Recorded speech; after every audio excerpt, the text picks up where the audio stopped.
2023 year in review. What's next in 24? Let's go.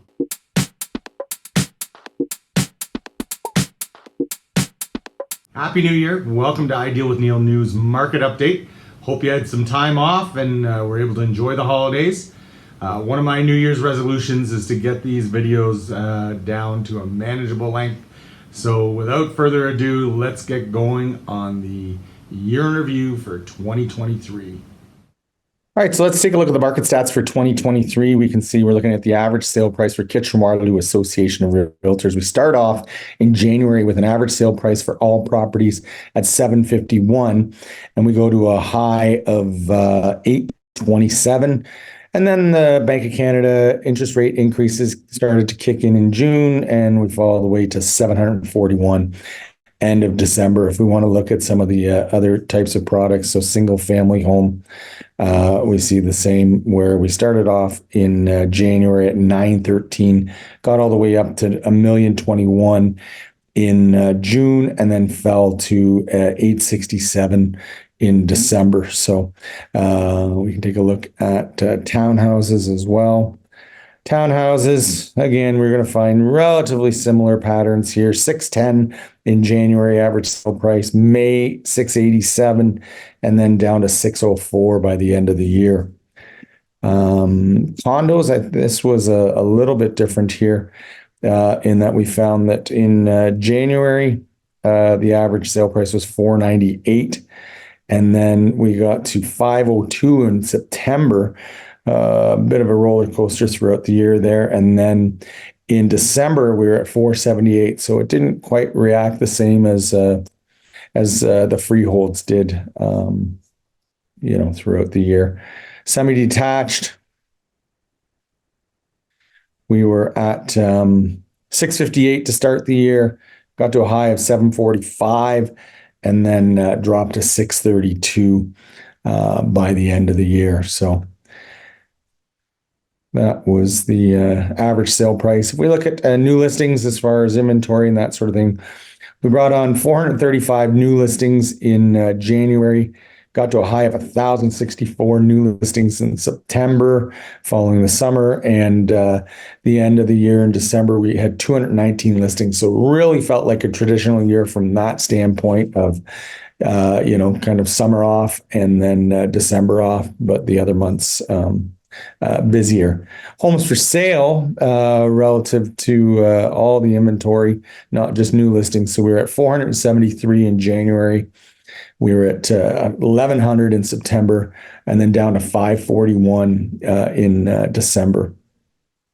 And again, this is for all types of properties in the Kitchener-Waterloo Association of Realtors. So sales themselves, we were at 219 sales in January, up to 607 in May, and then again, all the interest rate increases kicked in the second half of the year was just kept decreasing more and more at 209 sales in December.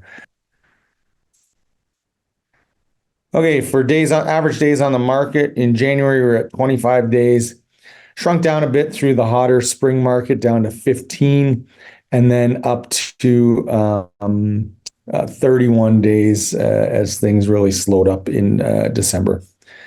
The percentage of original list price average, again, you have to remember at the highs, we were at almost 30% over asking price in March 2022. Here we're at 100% of the asking. So the asking price was typically what we would see on average. We got up to 8% over the asking price by May, but then again, with things changing, by the end of the year, we were down just below asking price as far as the average list price to sale price ratio. And that is, in a nutshell, our 2023 stats. So I think certainly a bit of a roller coaster, to say the least. And again, the interest rates did not help buyers as we certainly got to the second half of the year. In taking a look back at 2023, also want to mention two great events that my office held. And one was the Shelter Fest at Concordia Club in the summer there. Raised all kinds of money for the local women's shelters. and that was just a lot of fun for everyone there, and I think we may do it again. Secondly, we had our Festival of Lights, our Roll of Page Christmas Classic in November, and again, a great client event and raised lots of money for the Food Bank of Waterloo Region. So hopefully, well, I know we'll be doing that again. I think that was our 30th year, I believe. So yeah, that was those were two great events there. Also wanted to mention regarding 2023, we had new legislation for the real estate industry that came out in December 1st, and first time in about 25 years, I believe, and it was aimed at increasing professionalism amongst realtors and helping the consumer understand how real estate works better, that sort of thing. And one of the other big things that people are talking about is this concept of disclosure of contents of offers, where sellers may, if they wish, disclose some contents of offers. So certainly too early to see how all those things will play out, but I think they're all a step in the right direction, and I think those are going to be great things.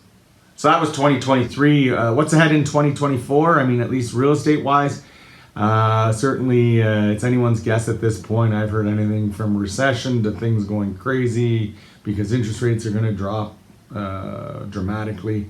I know I was heading to a Christmas party, and my Uber driver told me that the interest rates were definitely falling to 3%, because that's what he heard, and the Bank of Canada is going to just drop. Well, I don't really see it that way, but I appreciated the comments. I think the Bank of Canada has worked too hard to try and control inflation, so I certainly don't see anything crazy happening as far as a lowering of interest rates. And with that in mind, as I've talked about before, probably not going to change the market substantially. The interest rates are just too high where the prices are right now for buyers to get excited. So we'll see. I mean, last year it was the stabilization of interest rates that spurred buyers on. So who knows? Maybe that'll happen this year, just with the idea that rates will be a bit more stable. Inventory, interesting. Already off the first couple of weeks, seeing quite a few listings. I suspect it felt like December, as I mentioned, people were just holding off, waiting to the new year to list their property. So we'll see if that's the same with buyers getting on the market. Inventory wise, I hear all these gloom and doom stories from people about, when people's rates, when their mortgages renew, they're going to be renewing at higher rates, and all of a sudden that's going to really cause a lot of problems, and all of a sudden we're going to see just a mass amount of listing inventory coming on the market. But from what I see, I think banks are going to help a lot of those people as much as they can, extend amortization periods, things like that. So it's yet to be seen, but I don't think we're going to have some crazy amount of new listings coming on. So of course, who knows, over the last number of years, certainly anything that made sense, kind of things went the opposite way. So we'll see what happens here in 2024. All right, I think I was somewhat successful in cutting back the length of time on this video, especially considering it was a year in review and what's ahead in 2024, so a little bit more material. But at any rate, I will bid adieu. Thanks again for all your referrals of family and friends in 2023. I look forward to hopefully seeing you and maybe dealing with you in 2024. And certainly if you know of anybody who's looking to buy or sell in 2024, please feel free to pass along my name. I'd really appreciate it. Okay, take care. Bye for now.